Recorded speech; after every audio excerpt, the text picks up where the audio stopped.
وعلیکم السلام ورحمۃ اللہ وبرکاتہ۔ اللہ رب العالمین خیر و عافیت میں رکھے۔ سوال بڑا ہی اہم ہے اور وہ یہ ہے کہ ایک چچا ہیں الیاس صاحب، جو مزاروں کا چکر لگاتے ہیں اور وہاں جا کر کریا کرم کرتے ہیں اور تعویذ گنڈوں کا کاروبار کرتے ہیں، تو کیا ان کے ہاں کا کھانا پینا درست اور جائز ہے؟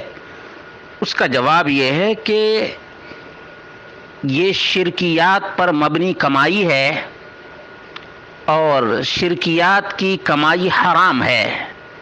اس لیے ایک موحد کو چاہیے کہ وہ ایسے چچا کو ویسے ہی نصیحت کرے جیسے اللہ کے رسول صلی اللہ علیہ وسلم اپنے چچا کو نصیحت کیا کرتے تھے۔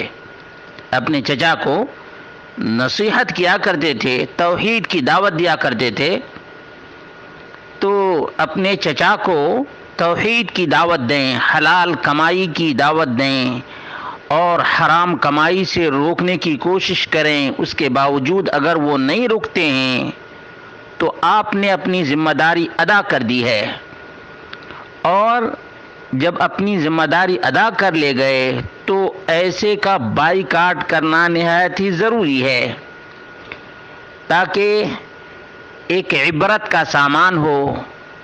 ویسے بھی تعویذ گنڈے والے کی دکان جب چل پڑتی ہے تو کوئی پرواہ نہیں، چاہیے بس کمائی کمائی۔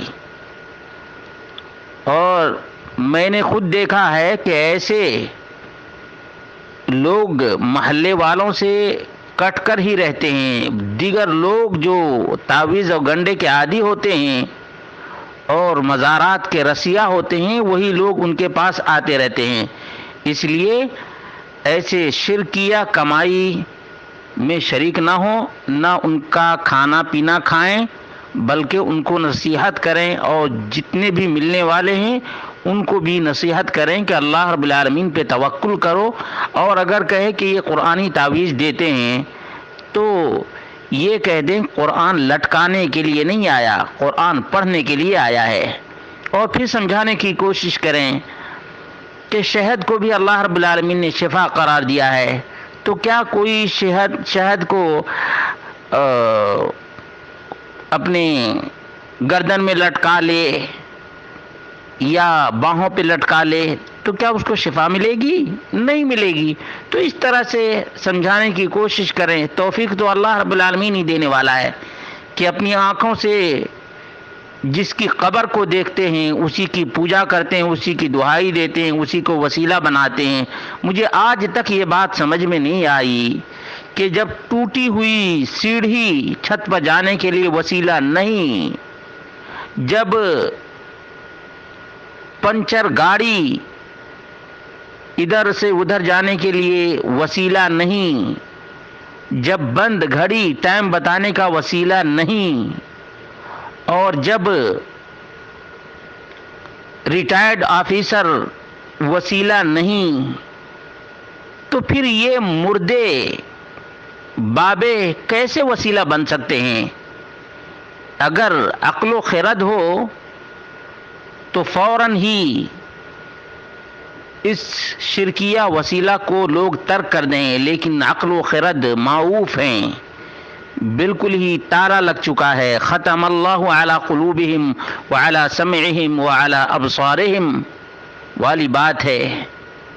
بہرحال اپنا جو فرض ہے وہ ادا کریں، بتائیں کہ یہ جو کمائی ہے یہ حرام کی کمائی ہے، دھوکے بازی کی کمائی ہے، دھوکہ ہے یہ سراسر۔ قرآنی آیات کے نام پر آنکڑے لکھتے ہیں، کبھی نقشہ بناتا ہے۔ ابھی پچھلے دنوں کی بات ہے، ایک بھائی نے بہت ہی افسوس کے ساتھ کہا کہ میں اپنے باپ کو روکتا ہوں، اپنے باپ کو تعویذ گنڈے سے روکتا ہوں، تو باپ ہیلے بہانے کرتا ہے، اور جب باپ نے یہاں تک کہا کہ ہم تو نقشہ بنا کر دیتے ہیں، تو کہا کہ یہ دھوکہ ہے سراسر، تب بھی وہ باز نہیں آتا ہے، تو ایسے کو کیا کہا جائے گا؟ کتنے مان لیجیے کہ آپ کے چچا کو یہ عادت پڑی ہوئی ہے، ایک آدمی تو اپنے باپ سے پریشان ہے، بس اللہ رب العالمین ہی ہدایت دینے والا ہے۔